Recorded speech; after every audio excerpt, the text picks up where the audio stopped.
Igreja. E hoje tá bom, eu acho que todo mundo tomou café da manhã. Que bênção, né? Estarmos na casa do Senhor. Que bênção estarmos na presença de Deus. Eu não sei, sabe, se eu vou falar, ou se eu vou chorar, como é que vai ser. Mas assim, vamos deixar o Espírito Santo, né? Ele é o dono de tudo, né? Ontem eu estava pensando, né? Falando com Deus, e é uma responsabilidade muito grande, né? Parece até uma frase que a gente já ouviu tanto, mas é uma responsabilidade muito grande. Falar da palavra do Senhor, né?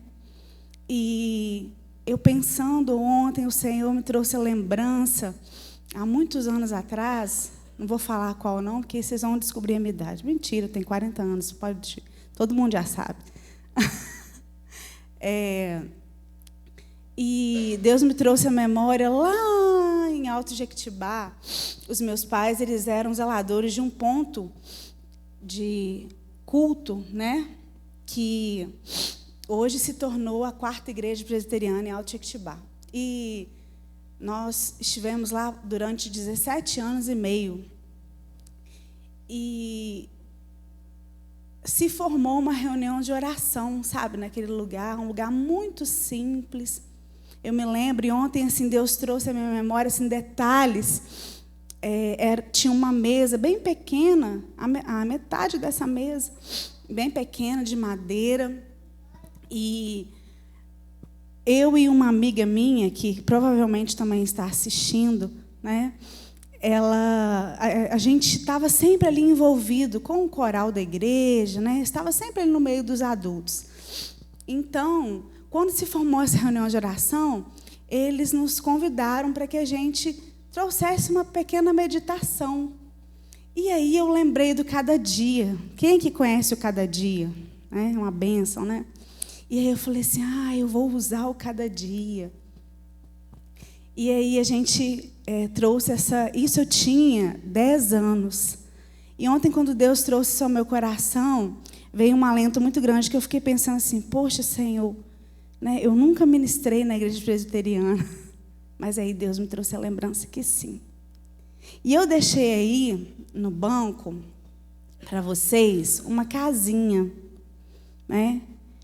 E essa casinha é para você. A Alessi ficou até preocupada, falou assim, Josi, eu não vou te ajudar a distribuir essas casinhas, não, que você vai me dar serviço. O que você vai me dar para fazer? Vai querer que eu fale o quê? Mas não, essa casinha é para você, que quando você sair daqui hoje, né, você vai colocar na sua Bíblia, onde você quiser, mas é para que você, em nome de Jesus, creia que a sua casa é uma casa inabalável. O Espírito Santo vai ministrar o nosso coração dentro desse tema, uma casa inabalável. E o texto que a gente vai usar é tão conhecido, ele já está aí na casinha, né? Você já viu? É o texto de Mateus. Mateus 7, do versículo 24 ao 29. Mateus, o capítulo 7, versículo 24 a 29. Amém? Podemos ler?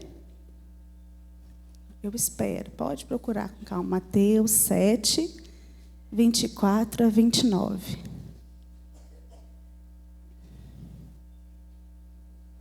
Amém. Todo aquele, pois, que ouve essas minhas palavras e as pratica, será comparado a um homem prudente, que edificou a sua casa sobre a rocha.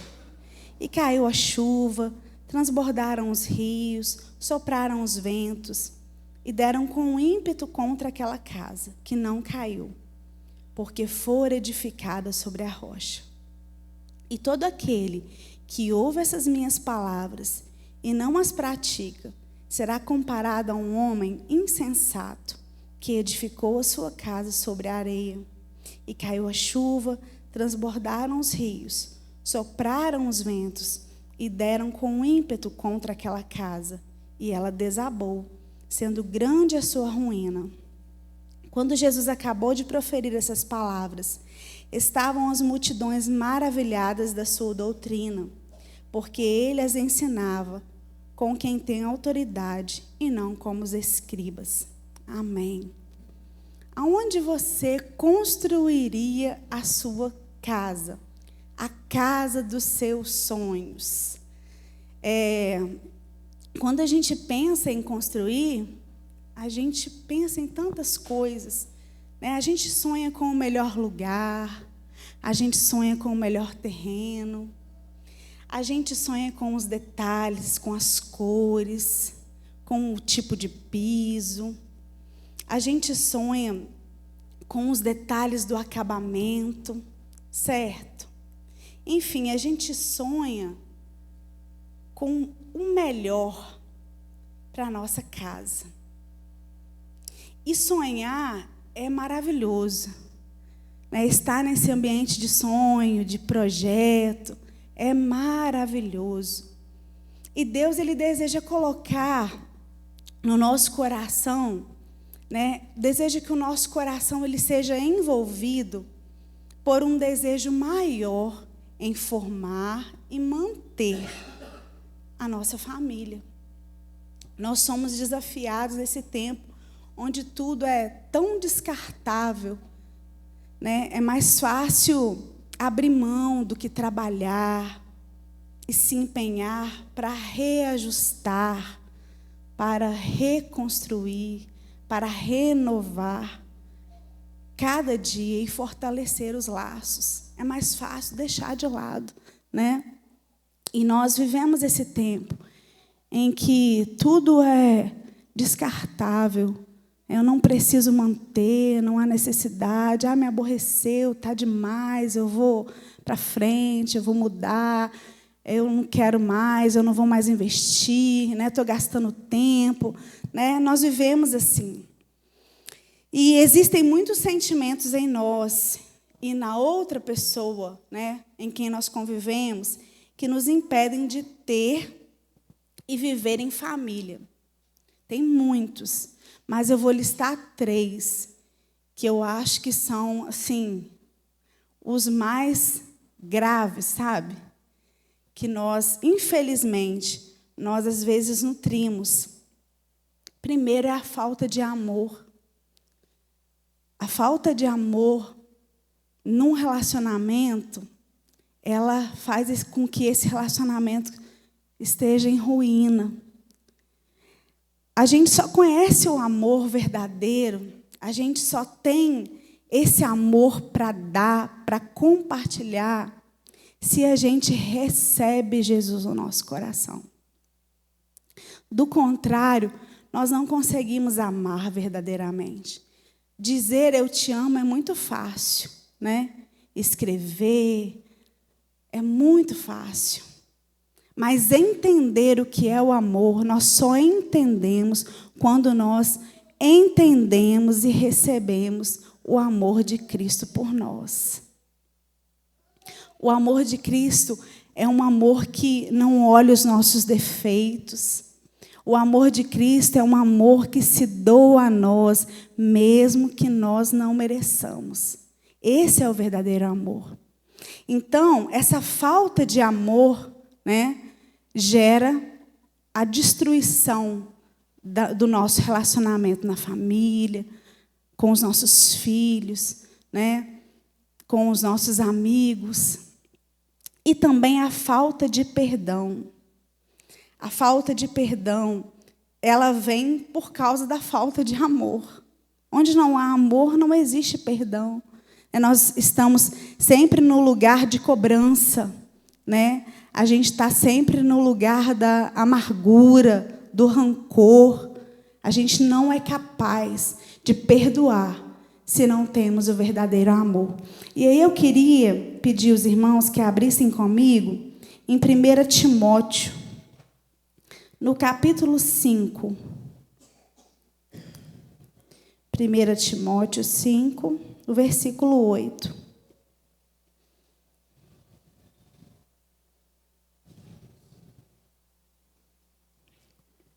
Olha o que a palavra de Deus, né, fala sobre essa falta de cuidado, de amor, de perdão. 1 Timóteo 5, versículo 8. Diz assim: ora, se alguém não tem cuidado dos seus, especialmente dos da própria casa, tem negado a fé, e é pior do que o descrente, Então, quando nós não temos esse cuidado, quando nós não temos esse amor, quando nós não temos perdão, né, nós não cuidamos da nossa casa e nós temos negado a fé.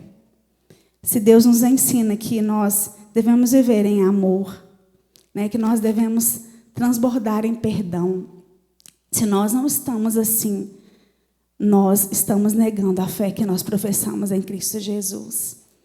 E o terceiro é a não aceitação da imperfeição do outro.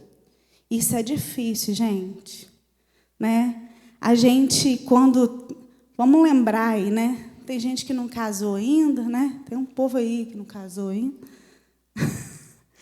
Mas tem gente que já casou, tem gente que casou um dia desse, tem também, né? Tem gente que já tem uma caminhada maior. Mas quando a gente está lá no início de tudo, nós idealizamos às vezes, né, nos projetamos às vezes no outro e queremos que o outro seja aquilo que nós projetamos. Né? Que triste, né? Isso não acontece, não. Bem, lá em casa não aconteceu, não. Não é assim que funciona. Né? O outro é o outro. E a gente precisa aceitar, a gente precisa compreender a imperfeição. Sabe, eu costumo dizer assim, lá em casa, que nas imperfeições, né, o Senhor une a mim e ao Esdras. Sabe? Existiu um tempo, né, da gente se adequar. Eu faço 22 anos de casado esse ano, se Deus quiser. E existiu um tempo de eu compreender, sabe, a forma do Esdras agir, né, a forma do Esdras se expressar, que era diferente da minha. Eu nasci num lar cristão, né, os meus pais nos ensinaram a palavra do Senhor e caminharam conosco, mas eu nasci num lar onde tinham muitas dificuldades. Sabe, dificuldade de relacionamento, a mamãe muito agitada. Né? Eu acho que quase ninguém aí conhece minha mãe. Muito agitada. E o papai, uma mansidão sem fim. Imagina isso dentro de uma casa. Né? Era choque. 220, direto. E assim, como foi difícil para eles chegarem num combinado, sabe? Demorou anos. Eu lembro que eu cresci hoje, quando a mamãe olha e fala assim, nossa, que tempo difícil, que nervosismo, sabe? Aí quando ela olha para ela mesma, que ela fala assim, ainda bem que Jesus nos ensina e a gente consegue, demora, mas a gente consegue pegar, né? Pega no tranco. E eu cresci nesse ambiente. E eu olhava para o meu casamento e falava assim, Senhor, segura esse leão dentro de mim. Segura ele, Deus. Porque se o Senhor não me ajudar a segurar esse leão, o Esdras vai pirar e me mandar catar coquinho, né? Então, assim, são dificuldades, são imperfeições que nós precisamos aceitar. Essa não aceitação da imperfeição, sabe, acaba, arrebenta. Você guardar no seu coração mágoa, ressentimento, né? Não conseguir superar, porque não fez assim, porque eu queria que fosse assim. Eu falo que depois que a gente tem filho, que a gente passa pela adolescência do filho, a gente aprende tanto isso, né? Porque o filho fala assim, não é assim que eu quero. É assim que eu vou fazer. E aí você começa a refletir. Puxa, quantas vezes eu fui tão intolerante com o meu cônjuge e hoje o meu filho bate o pé assim. E se eu não aceitar ele assim e clamar a Deus para que transforme a vida dele, sem bater de frente com ele, eu perco ele.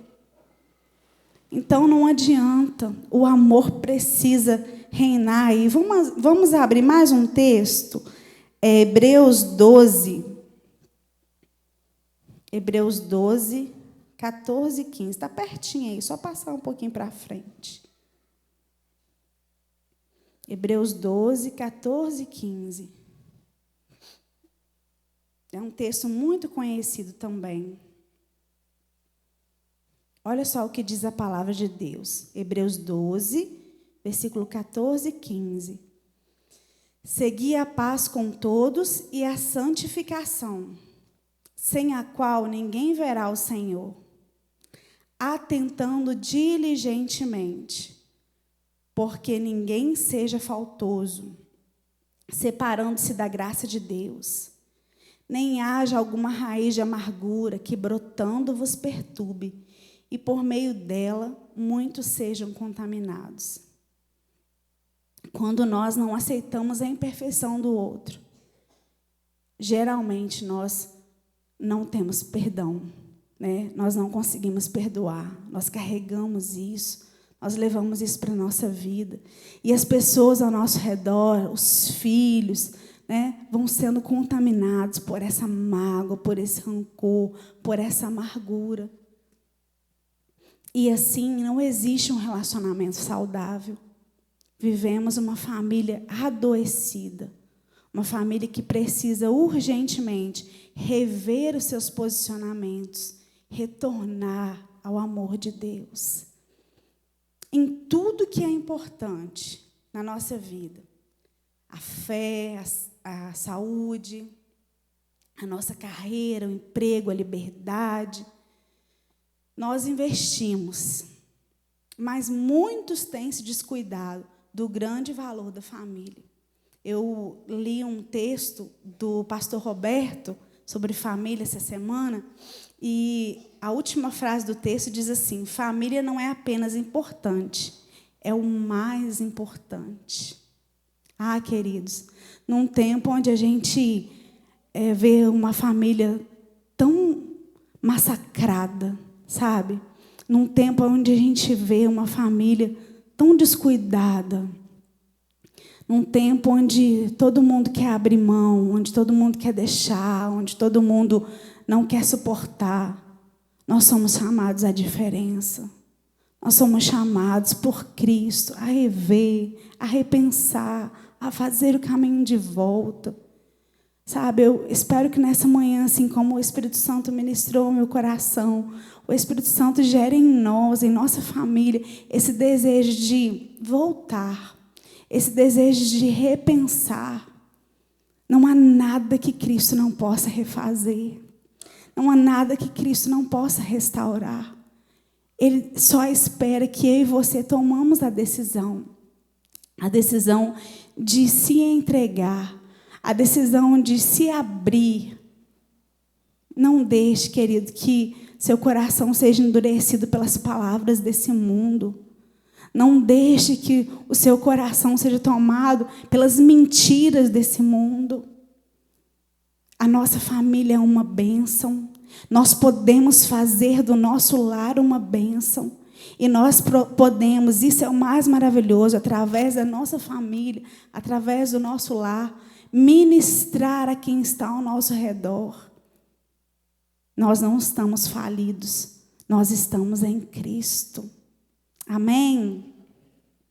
E essa parábola que a gente leu, tão conhecida, ela fala sobre as tempestades, né, que a gente vive. E hoje, qual tempestade que você está vivendo lá no seu dia a dia? Você já passou ou está passando por algum tipo de tempestade hoje? Né? Quem nunca, né? Quem não? Sobre as duas casas vieram as tempestades. E são essas situações difíceis que a gente está suscetível a passar. Enfermidade, desemprego, problema financeiro, problema de relacionamento, morte. Enfim, há várias situações de tempestades que nós estamos sujeitos a passar. E qual foi a diferença, então, entre essas duas casas diante dessas tempestades? Como que esse exemplo pode se aplicar nas nossas famílias? Primeiro, foi uma casa que ruiu, porque ela estava alicerçada sobre uma base frágil. A nossa casa não pode estar alicerçada sobre o que diz esse mundo. A nossa casa não pode estar alicerçada sobre a força do nosso braço. Ai de nós. A nossa casa não pode estar alicerçada por aquilo que a gente acha que é. A nossa casa não pode estar alicerçada sobre o que a gente tem financeiramente falando. Isso tudo é frágil. Isso tudo é passageiro. Isso tudo vai ser consumido.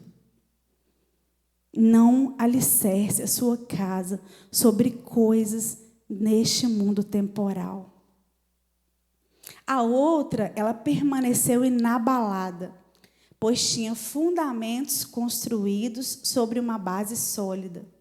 Hoje em dia vemos famílias que passam por muitas lutas, muitas dificuldades, mas conseguem superá-las. Porém, há famílias que, diante dos problemas, elas desmoronam, elas desaparecem. A casa que permaneceu inabalada, ela estava edificada sobre a rocha. E o que este exemplo tem a ver com você? Quem é a rocha? A rocha é Jesus. Aleluia. Ele é o fundamento sobre o qual podemos edificar a nossa casa, para não sermos abalados diante das tempestades. Último texto, tá? Efésios 3:17. Volta um pouquinho aí, se você estava em Timóteo, volta um pouquinho. Efésios 3:17.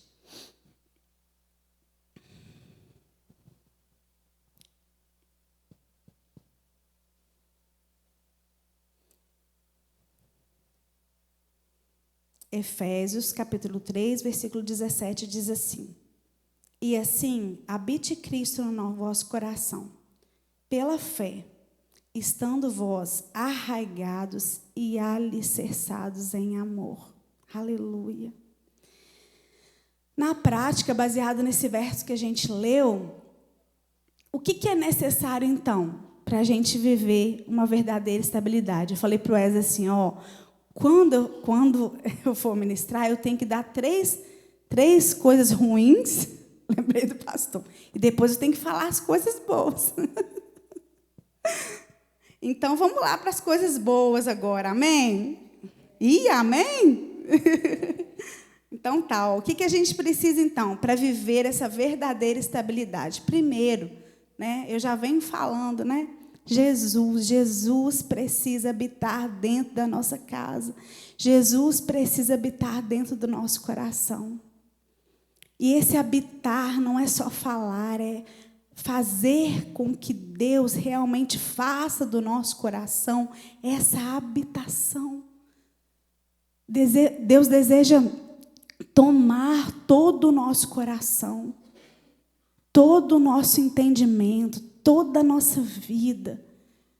E assim, com Jesus, nós podemos ser inabaláveis e fazer dos nossos relacionamentos, da nossa casa, da nossa família, uma família inabalável. Por quê? Porque eu estou sempre olhando para Jesus. Porque o meu foco é Jesus. Porque eu entendo o amor de Jesus por mim. Quando hoje nós participamos da ceia, nós somos lembrados, né, a esse sacrifício de Jesus por nós. Esse amor inteiro, sabe, sem cobrança, esse amor doador, esse amor genuíno que Ele derramou sobre as nossas vidas. E é esse Jesus que quer habitar habitar em nós, que quer habitar na nossa casa. Amém? Em segundo lugar, a fé em Cristo. É o que sustenta e é o que nos anima. Ah, querido, quando nós temos Jesus, quando nós olhamos para Jesus, somos tomados pela coragem, pela ousadia de continuar. Ele nos anima. E quando nós olhamos para as circunstâncias, né, quando nós olhamos para as dificuldades que nós passamos todo dia, né, seja um problema financeiro, como falamos, seja um problema de relacionamento, né, seja um problema com o filho, seja o que for, quando nós olhamos para Jesus, quando nós temos essa consciência de que Ele está conosco, nós somos sustentados em meio às lutas, em meio às adversidades que podem vir. Elas vão vir, elas vão chegar, mas elas não são maiores do que o nosso Deus. O nosso Deus, o cuidado do nosso Deus, o sustento do nosso Deus é maior. E é Ele que nos anima. Não é nada que nós vemos, é pela fé. Nós cremos que Ele já está agindo, nós cremos que Ele já está movendo, nós cremos que Ele já está cuidando, mesmo que ainda não percebemos visivelmente, né, os frutos. Vai chegar. E em terceiro lugar, né, para que a gente tenha uma casa inabalável, essa casa precisa ser cheia da presença de Jesus. É uma casa cheia de amor, porque Deus é amor. Quando permitimos que esse amor seja o alicerce dos nossos relacionamentos, das nossas atitudes, conseguimos viver a plenitude do que Deus tem para a nossa vida aqui na terra. A nossa casa precisa ser cheia da presença de Deus. E nessa hora, em nome de Jesus, eu gostaria de que você começasse a repensar aí no seu lugar. O que tem na minha casa? Do que está cheia a minha casa? Será que está cheio da minha altivez? Será que está cheio da minha força? Será que está cheio dos meus bens materiais? Está cheio de quê a minha casa? E deixe Jesus levar você a este lugar. E deixe Jesus desconstruir tudo isso.